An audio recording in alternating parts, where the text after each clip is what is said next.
umwaka w'ibihumbi bibiri na makumyabiri na gatanu ni umwaka w'amateka, ni umwaka w'ubukire, ni umwaka kabisa utandukanye n'indi myaka yose twigeze tumenya nk'abapiyoniya. Tangazo nagerageje guturuka kuva ku itangazo yaba yarashyizemo guhera muri 2022 byibura, nsanga uyu mwaka wa 2025 twinjiyemo nibwo harimo itangazo rivuga ko Open Mainnet ari muri uyu mwaka. Umwaka w'ibihumbi bibiri na makumyabiri na gatanu ni umwaka w'amateka, ni umwaka w'ubukire, ni umwaka kabisa utandukanye n'indi myaka yose twigeze tumenya nk'abapiyoniya. Ndagushuhuje kabisa wowe udukurikira uri mu Rwanda, wowe udukurikira uri hanze, by'umwihariko wowe wakoze subscribe, muramvuga ngo uri umuntu w'agaciro. Uyu munsi rero ni Hunter Empire nk'ibisanzwe, naje ngo tuganire.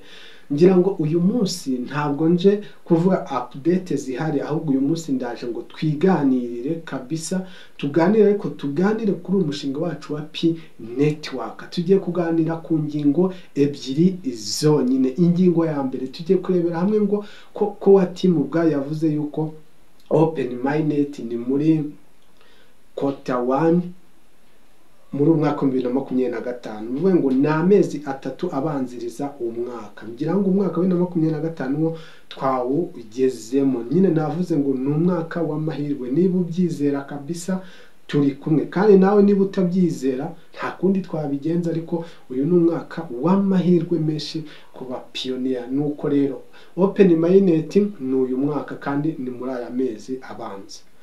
Kwa team ubwayo niko yivugiye. Tugiye kuganira ngo ese kuko ni ibihe bimenyetso simusiga bishaka kutwereka yuko Open Mainnet ari muri Q1 umwaka wa 2025. Iyo ni ingingo ya mbere. Ingingo ya kabiri tugiye kurebera hamwe ngo ese ni izihe mpinduka nziza zigiye kuba ku bantu babashije kumenya uyu mushinga wa P Network. Icyo kibazo cyo iyo ngingo ifite E ikagira na B. B ya iravuga ngo se wa abantu batabashije kumenya uyu mushinga wa P Network bo ni izihe ngaruka bagiye guhura nazo.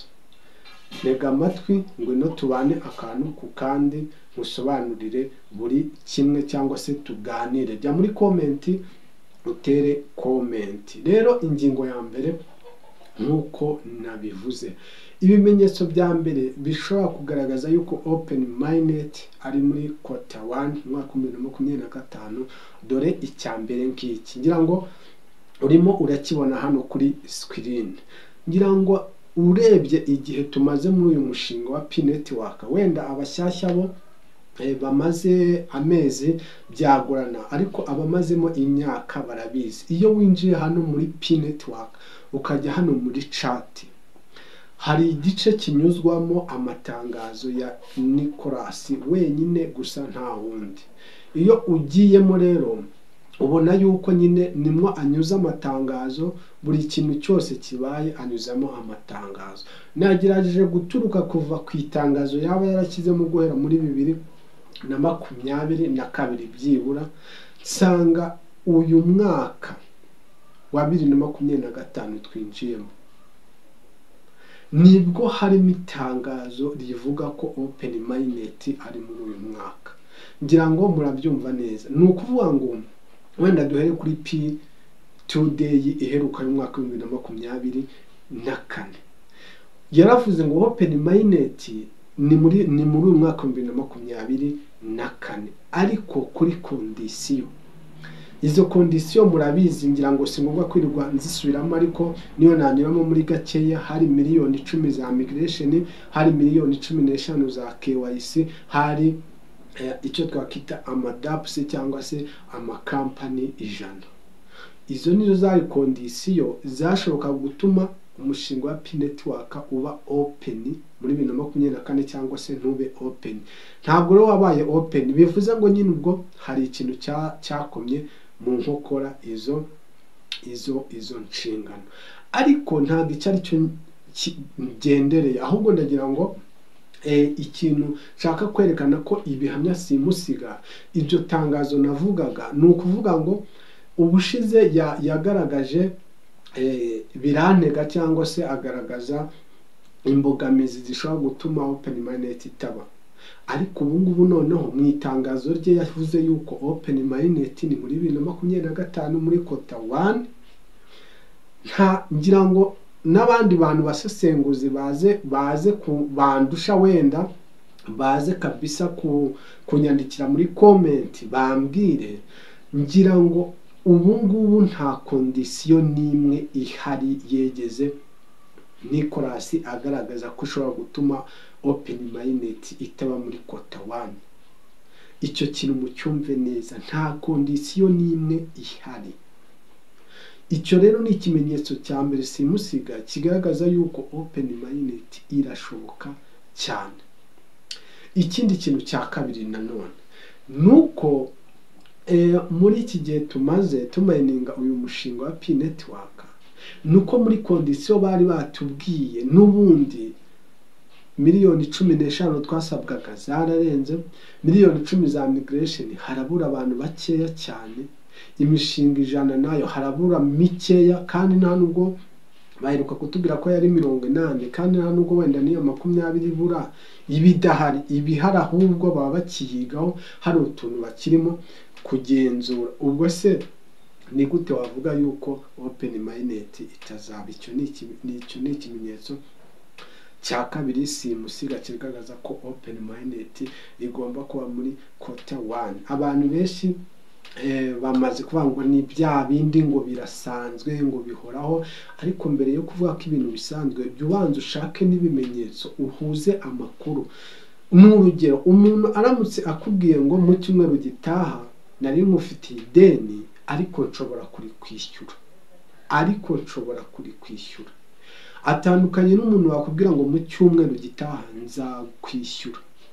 Kwa yukura wavuze ngo ariko nshobora, nuko ngo bishobora kuba cyangwa se nibikundi. Mwibuke Nicolas nawe niyo mpamvu umwaka ushize yavuze ngo bishobotse.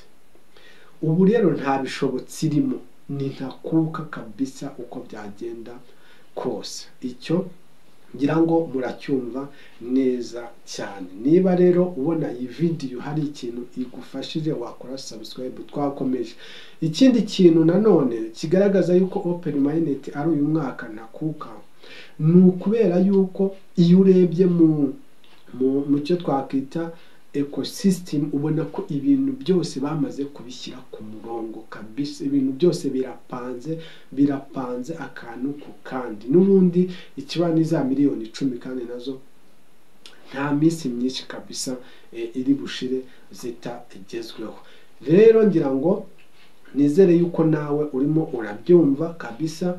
Niba utabyumva nta kundi kuntu nabigenza kabisa, n'ubundi ntago abantu bose bumvira kimwe, ariko uwumva aba yamaze kumva. Ingingo ya kabiri niyo twigarukiye, ubuzima bugiye kugenda gute bw'abapiyoniya.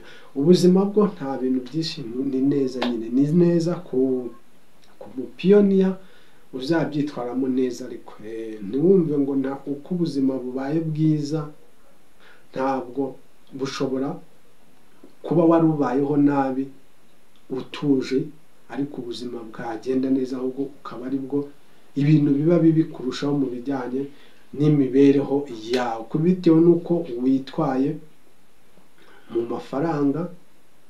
Kwa ngo iyo ufite amafaranga menshi ashobora kugutwara nabi cyangwa se akagutwara neza, bisaba ubwenge. Abapiyoniya bazagira ubwenge bakabyitwaramo neza, nta kabuza P network izabagirira akamaro. Ariko uzabyitwaramo nabi akaba umusinzi, akajya mu bintu tamenya, n'ubundi bizarangira yaramenye umushinga ariko birangire nta kintu umumariye n'iki na kimwe. Rero umunsi wa open minded cyangwa se umunsi iyi P network izaba yamaze kuba launched, ibintu byinshi bizahinduka. Impamvu ibintu bizahinduka nuko ngo iyi P network nubwo abantu benshi bayifite, ariko nanone imeze nkaho iri mu bwiru, kubera yuko ni gakeya kabisa wapfa kumenya ko umuntu amayininga uyu mushinga utagiye muri telefoni ye ngo ubone application ya P-Network, mudasanzwe muziranye ngo muganire ku mushinga wa P-Network ntabwo wabimenya. Ntuzatangazwe rero no kubona wari ufite umukoresha iwawe, umukozi nako wari ufite umukozi iwawe agukorera, agutekera, akumenyera abana, mu gitondo ukabyuka kubwira ati boss rwose cyangwa se mabuja twabanye neza, ubu ngubu akazi kawe ndagasezeye. Uzibaza ikibaye, mwari mubanye neza wenda bizagucanga, ariko nyine urumva azaba azi icyo yicariye. Ntuzatangare rero no kuzabona ubu abantu benshi wenda bari bafite akazi mu makampani runaka. Reka nk'urugero, niba umuntu akorera kampani runaka akaba ahembwa 200,000, 300, urambwira ngo uwo muntu P-Network niba launched akaba yifite payize, niyo tuvuge yifite payize 10 cyangwa payize 100, ari kubona afite ibihumbi bigera mu 150 by'amadolari, ubundi uwo muntu urumva ntabwo wakongera kumukoresha se umuhemba ayo mafaranga. Ni ukuvuga ngo ibintu nyine bizahinduka pe. Abantu benshi akazi bagasezera mu buryo butunguranye kubera yuko nyine ubuzima bwahindutse. Wa undi wasuzuguraga, wa munyonzi wabwiraga ati muri gitondo ujye uza kuntora ungeze hariya, uzatungurwa umuhamagara ati ngwino tugende mu kazi, akabwira ati hoya burya bya bindi ntabwo kabisa ibyo sinki birimo, shaka undi muntu.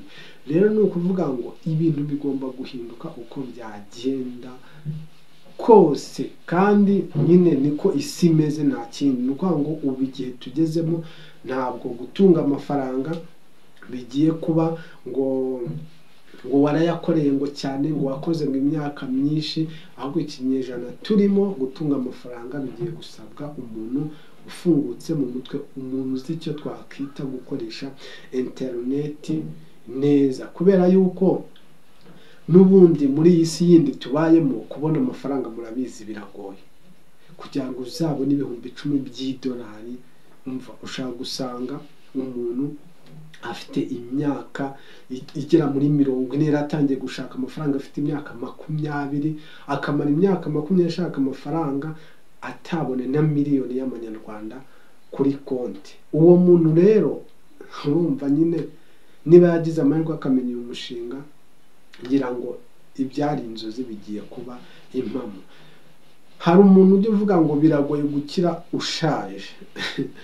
Rero niyo mpamvu uvuga ngo iyi P igiye kuzakora amateka menshi kabisa aremereye. Uzajya ubona umusaza w'imyaka 60, 70 wagize amahirwe akamenya umushinga, ejo ubone arakiza, uvuga ati none se bigenze gute? Umuntu mu buzima bwe bwose yabayeho nabi mu mwaka umwe. Yes, birashoboka. Rero icyo nakubwira kabisa, courage, ntucike intege. Niba waragize amahirwe ukamenya umushinga, komeza. Uyimera nka babandi bavuga ngo biratinze, ngo byaratinze. Reka nk'urugero, niba umaze imyaka 10 ukora, kaba nta muntu wakubaza miliyoni kuri konti yawe wizigamye,